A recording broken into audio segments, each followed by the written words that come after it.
Welcome back for another episode of Civility Wins, the Family Law Edition. I am your host, Kristen Goss, founder and owner of KWG, Family Legal and Mediation Services. We are your knowledgeable, warm, and gracious attorneys.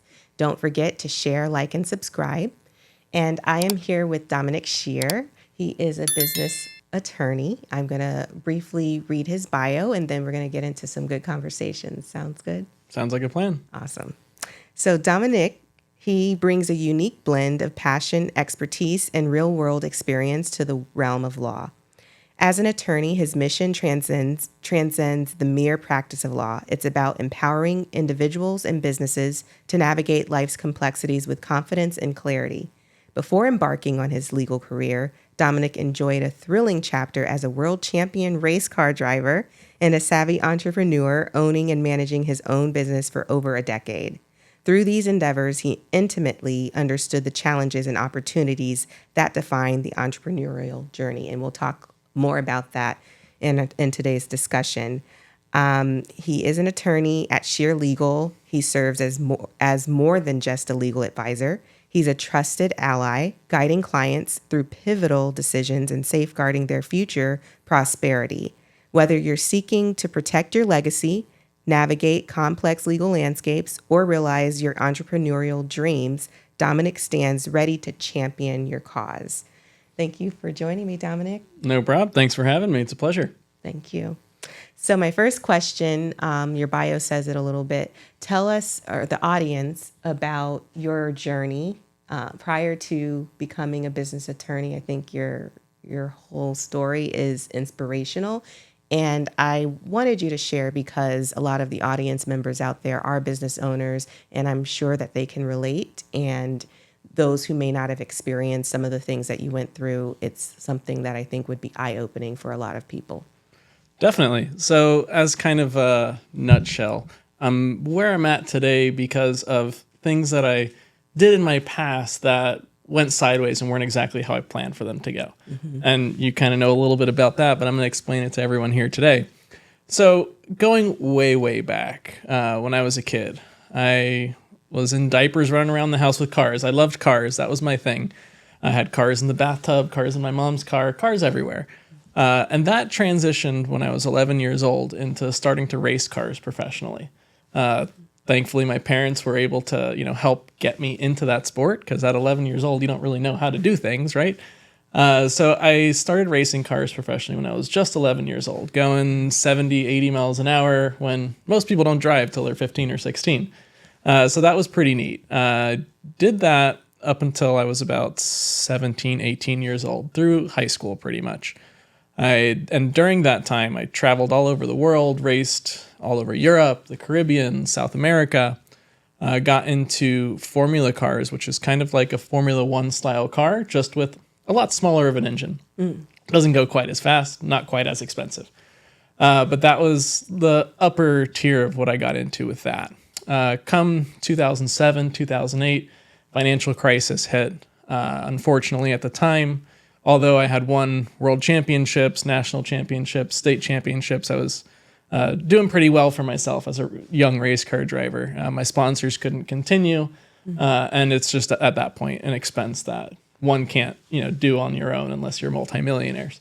So unfortunately, my racing career came to an abrupt end when I was about 18 years old, and that transitioned into my next career. So before I got there, when I was racing cars, I'd always stay late at night, waxing my race car, making sure it was nice and clean for the race the next day. And that sort of transitioned into what I started next, which was a car detailing business. Started off when I was about 16, 17 years old, doing that on the weekends. But once my racing career kind of took an abrupt halt, I started doing it more full-time after I had graduated from high school. I was also going to college at the same time here at Florida International University, FIU. I was studying psychology.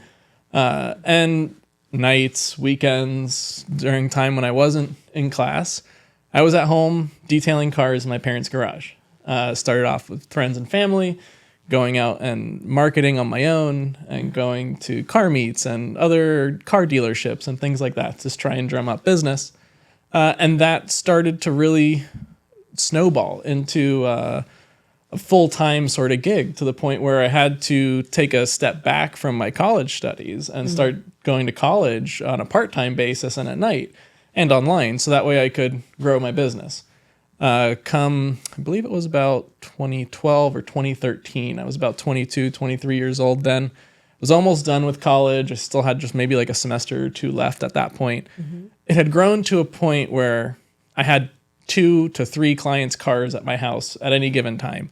I couldn't even get in and out of my own garage, couldn't get in and out of my own driveway without having to move a client's car. And for lack of a better explanation, my mom was getting a little annoyed, like, hey, you gotta like do something with this. You can't just keep doing this at home for the rest of your life. So thanks to my mom, she pushed me a little bit, and I rented a warehouse down in Miami. It was 1,200 square feet, overhead, employees, payroll, insurance, all these things, hit me at a young age when I was about 23, 24 years old in about 2013, 2014.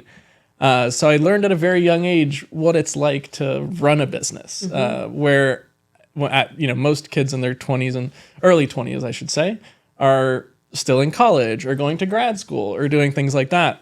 But I was running a business, getting into an overhead aside from, where we lived, because I helped my mom with the expenses at home as well. And at that point, I really had to push. I really had, knew, okay, I really got to batten down the hatches, got to make this work. So over the next few years, I grew that business substantially. We rented a second warehouse in our same complex, had about 4 or 5 employees helping with the processes. And at this point, the business had transitioned from being just your typical car wash, detailing, to a very high-end niche product that we were offering. Our typical project, because I wouldn't even call it a wash or a detail at that point. They were projects where we would disassemble cars, polish them, clean inside every single nook and cranny. I mean, we were spending anywhere from 2 days to 2 weeks on a car. And with ticket prices ranging from $200 to $300 is our most basic package, up to $10,000, $15,000, depending on the level of restoration or preservation that someone wanted to do with their car. It's not easy when you're 25 years old to sell somebody, hey, you need to spend $10,000 on your brand new Ferrari. But I learned how to do it, and I learned how to do it pretty well. So at that point, business was doing great. Like I said, about 2014, 2015, it was pretty steady. We were getting a good stream of clients, but I wanted to grow more. And this is when things started to go sideways, which tends to happen in business, especially like with my experience.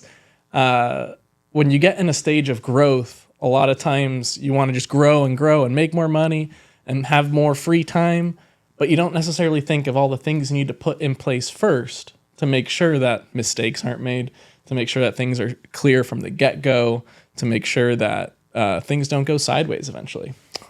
So what happened then, I had a really good friend of mine in high school. He was my best friend. I knew him from way back when, 2005. So what, is this going on 12 years that we'd known each other at this point, hanging out with each other every weekend, going out in the boat together, Really good friend of mine. He was a really smart guy too. And we decided we were going to team up together. There was a bunch of things that we could have done, but what we decided to do was the products that we were using, because again, like we weren't your average car detail shop. We were importing specific high-end products from Korea, from Germany, from Italy, from all over the world, stuff you can't find in your auto parts store here. And I was importing those just to use them in my shop and use them on the cars, but I never thought of, well, what could I do with these products to sell them online, bring that market to the United States for these products that not a lot of people knew about. And that was where my friend came in. And with his expertise and his knowledge of internet sales and e-commerce and managing business, because he worked for a big consulting firm for many years, getting into, multi-million-dollar corporations and reworking their processes and stuff like that to make them more efficient, make them more profitable, and stuff of that nature. So he had a lot of knowledge of those things. And so we teamed up on a handshake. Big mistake, number one. Everything was done on a handshake. We're like, yeah, we're going to, team up on this project to sell everything online that we're already importing. We're going to split everything 50-50. You're going to invest just as much as me. We're going to split the profits. Yeah, great. We're friends. We're best friends, right? Nothing can go wrong. We're going to do great. And things did go great for a while. A year or so maybe went by, and we were making a lot of money. We were selling a lot of products. The business was going really well. We had another warehouse. At that point, we had about 9 or 10 employees. We brought in other friends of ours to help us with this new part of our business. We were selling products on Amazon, on eBay, on Walmart. We had a front-end store where people could walk in and buy the products too. So things were going really well until they weren't, which tends to happen in business. Which tends to happen when things aren't set out clear from the get-go. All of a sudden, we started losing money. We'd always made money. And then all of a sudden, we would meet like every quarter and go over numbers and stuff like that. And all of a sudden, we had a loss for the first time on the product side. And I was like, how can this be? And these products went missing was one of the explanations that I was given. And I was like, okay, sure. Okay, I guess, yeah, you're my friend. I trust you, right? Then the second month or quarter came along and it was the same thing. Again, another loss. What's going on here? We had a meeting and it was just more of the same, like kind of excuses, blowing it off. Oh, it's not a big deal. It'll turn around. We'll do better. Let's invest in more technology. Let's get this expensive subscription that's going to help us, promote the business and automate things. Okay, yeah, if you think that's what we need to do, sure. Come to find out that later on, I stayed in the office late one night and was going through some documents, through some papers, and found some handwritten notes of exactly the products that had gone missing that led to our losses. Found also handwritten notes about boxes, tape, packing materials, shipping invoices. And I was like, this is kind of weird. Why are there handwritten notes? All of this is in our system. Who's taking handwritten notes and for what? So I did a little bit more research at that point because I was busy. Mm-hmm. I didn't have time to stay on top of things. I was running more the detailing and the actual car side of things where my buddy and other buddies we had brought in were managing this e-commerce side of things. Mm. And I was also married at the time. I wanted to go home to my wife at 5:00 where he would stay till 3 a.m. at the office sometimes. And come to find out, I did a little bit of research. I stayed around late a couple of nights after things started getting weird.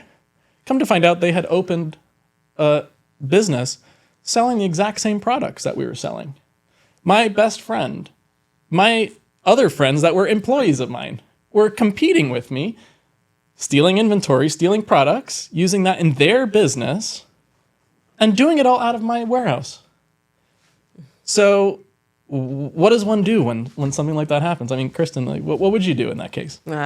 Try to get someone to hold me back. I want to keep my license. Right. But yeah, that's so it was a crazy time. Yeah. I had to hire an attorney. An attorney told me, things that we had to do.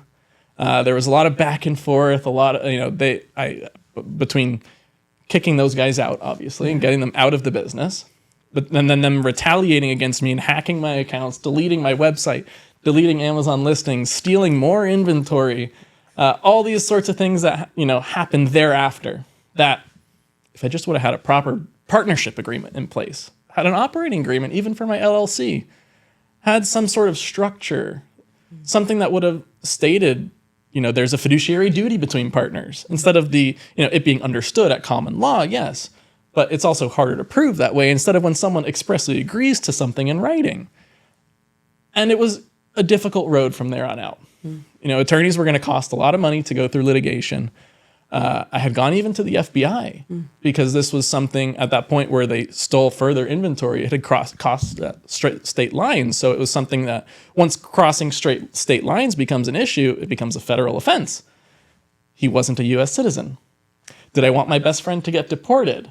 Yes, he stole money from me, caused me a lot of heartache and stuff like that. But did I want to ruin a family? No, I didn't at the end of the day, because I was also very close with his family aside from just him. And one thing led to another, and we both just ended up going our separate ways. I lost a lot of money, lost a lot of heartache, lost a lot of sleep, and tried to still sustain that business with him still competing against me for a couple years after that. But that was my real big push. That whole interaction that happened there, that whole sideways scenario that I never thought of when I shook my best friend's hand and said, hey, we're going to go into business together. We're going to make a lot of money.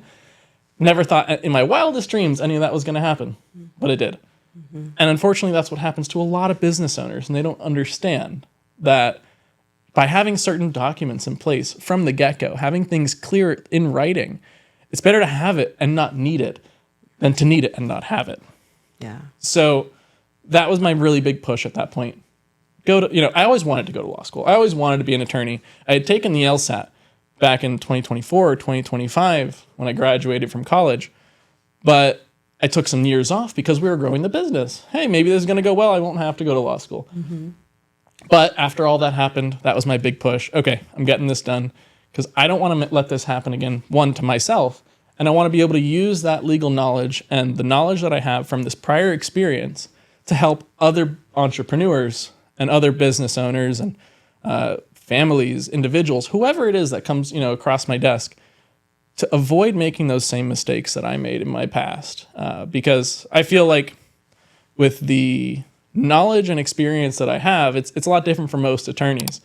Most attorneys who are in business law went through the typical path. They went to high school, college, law school, got a job. Okay, I want to work in business law and become a business law attorney, whether it's with a firm or individually, however it is. But not a lot of attorneys have that experience the other way around, where I owned a business for the better part of a decade or more, and being able to use that experience now in my legal career and with my clients, and being able to advise clients on, hey, don't do this because I made that same mistake when I was in your shoes last time and it didn't turn out well because of XYZ reasons. So having that has really been beneficial for me and for my clients as well. And that's really my goal now, is to help everybody not make the same mistakes that I did.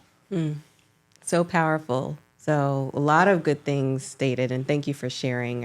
I hope I wasn't too long-winded with that. No, every bit of it is necessary, and I'm sure you've helped at least one business owner out there that has watched and is watching. So the importance of having a business attorney like Dominic, please reach out to him for sure.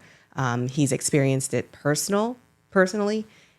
So he's very relatable, knowledgeable, and can really help you along the way and hold your hand. You mentioned one of the, I would say, reasons or pitfalls that people can run into. My word is my bond, or a handshake instead of having something in writing. And I'm sure you've kind of seen this or heard these horror stories on the estate planning probate side, when you have business owners and, God forbid, one of them passes away and they don't have any operating agreements or partnership agreements in place. I'm dealing with the probate now. Unfortunately, it's in year 5 where that's a situation, and there's no light at the end of the tunnel, unfortunately. And had there been operating agreements and things in place, I mean, the poor family in and of itself that aren't even part of the business has been going through it since. My question to you, Dominic, is what are top 3 things that business owners need to look out for, or when they're consulting with you, that you share with business owners to, as you're consulting, what they would need in business? So the first thing I always like to tell one of my clients when they come into my office is it's better to do this now. There's the Chinese proverb, right? The best time to plant a tree was 20 years ago. The second best time is today. Same thing goes with organizing your business and getting that structure. I mean, maybe not 20 years ago, because your business might not have existed 20 years ago, or the idea for it, but you get the point. And in that, it's a lot easier, another analogy, to fix a brand new car. It's a lot easier, you just change the tires, change the oil, simple things you do on a brand new car, right? Versus a car that has 100 or 200,000 miles. They take a lot more maintenance, much more major maintenance. Bigger things have to get taken apart and put back together. Same goes for your business. If there's a new business, a new idea that you're coming out with now, it's easier and cheaper to get things organized now before that business gets launched and gets off the ground and running in that growth stage where you're just focused on growing the business, than it is once the business has been around for years. You've already got a bunch of employees, you've already got a bunch of issues, you already got a bunch of things going on, for then us to jump in and figure things out. So that's number 1, is get it done now. If you don't have your business organized, today is the best time to do it. the best time was yesterday, but today's even better. So you spoke about number one thing business owners should pay attention to. What's the second thing? So the second thing, after getting the structure determined, what you're going to use, right? Whether it's an LLC, partnership, a limited partnership, a corporation, determine what structure is best for your business. Then getting the right documents in place is the next thing that needs to be done. Whether that is a partnership agreement, if you decide to go with a partnership, an operating agreement, if you decide to go with an LLC. If you need a limited partnership, you're going to have a limited partnership agreement. And if you're a corporation, you're going to need bylaws. Those are the most basic corporate structure documents that you need in a business. After that, there's other things you can do to beef that structure up even more. If there's partners, you want to have a buy-sell agreement or multiple members to an LLC. What that buy-sell agreement is going to do is allude to like the fact, like you said, if one of the members or partners passes away, it's going to have certain restrictions or certain procedures that are going to take effect then regarding that person's share.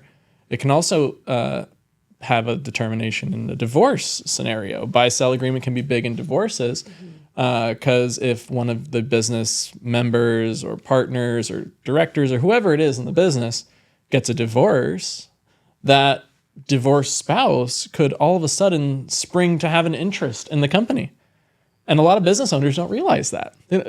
Hey, so you're telling me that like I'm getting divorced and now like my ex could have a right to half of my ownership in my own company? Yeah. If you don't have a buy-sell agreement in place that prevents that from happening, or partnership agreement that has that included in there, or some other form of document that has that restriction to limit that, yeah, it could totally happen. So having those structure and then having the proper documentation in place is really key. All my clients, we help them make sure that everything is in place there. And that doesn't go with just starting a new business. If you're buying a business, selling a business, all those proper documents are going to need to be in place, as well as, the documents to acquire or sell the business too. And we can help you out with all those things as well. Awesome. Some good stuff. So I'm hoping that you all are out there that are listening. I'm sure you're helping at least one person. This is information that is valuable. And please, Dominic Sheer, reach out to him, learn a little bit more, make sure you have things in place as a business entrepreneur. It's important. Dominic, my next question for you is, do you have any projects that are, in the pipeline coming up that you want to share with the audience? Yeah, definitely. So a couple clients of mine recently have come out of the yachting industry here in Fort Lauderdale.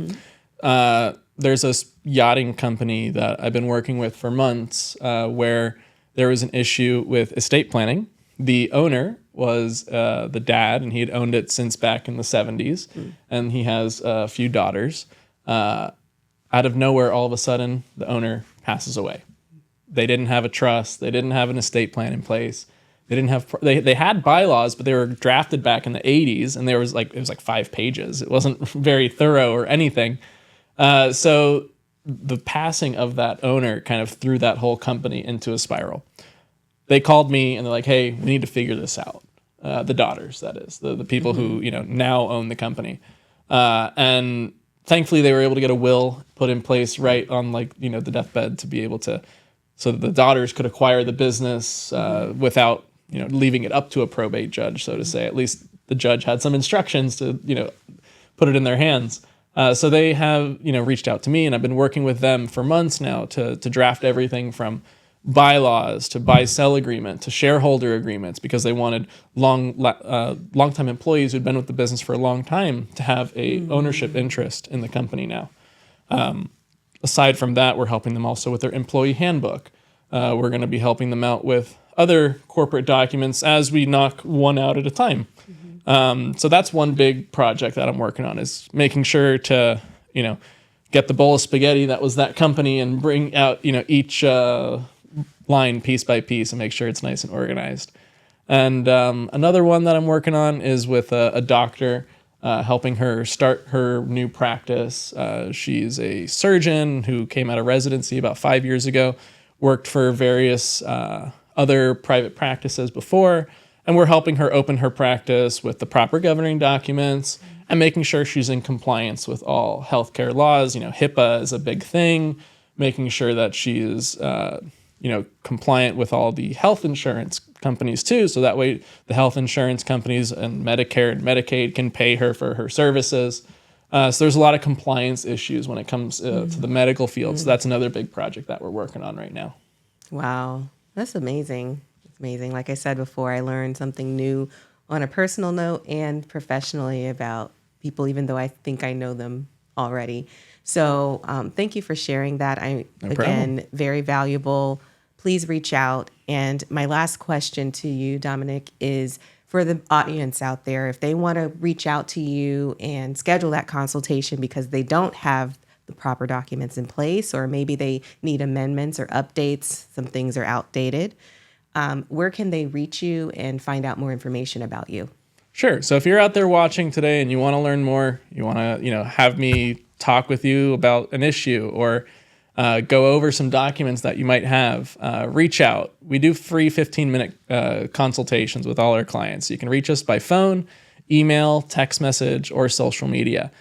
Phone number is probably the easiest way to reach me, with a text message, because we all get a million spam calls every day. So if I don't recognize a number, I may or may not answer it, because my office phone is my cell phone. I don't have an office phone for a particular reason. I like all my clients to talk with me directly. So you can reach me 305-699-2161. Send me a text message first, and then we can schedule a consultation. Also, email is dom, at shearlegal.com, SCHEER legal.com. And that's my website too, shearlegal.com. Remember, it's SCHEER legal.com. And on social media, Facebook and Instagram at Shear Legal. Give us a follow, a like, throw some comments on our posts. You can also tune into our weekly Bucky Law Bites. That's a weekly video series that I do while I'm walking the dog every Friday morning. So tune in and reach out to us, and we'd be happy to help you out. Awesome. Thank you so much for joining me, Dominic. I appreciate your time. Thank you, Kristen. It's been a pleasure, and pleasure speaking with you, and look forward to seeing the rest of your podcast. Thank you. Up next, we will have as our next guest, he is a certified divorce lending professional in the mortgage industry, Don Moll, Moll. So be on the lookout for that. We will be talking a lot about specifically when it comes to divorce and people going through divorce and that transition, what that looks like on the refinancing, and certain other things that you want to be on the lookout for. And Don specifically, who focuses on people going through divorce for mortgage purposes, that would be something you don't want to miss. Don't forget to share, like, and subscribe to the YouTube page. Again, Kristen Goss. I am the founder and owner of KWG, Family Legal and Mediation Services. We are your knowledgeable, warm, and gracious attorneys, and civility with divorce. Don't forget that. Until next time, take care.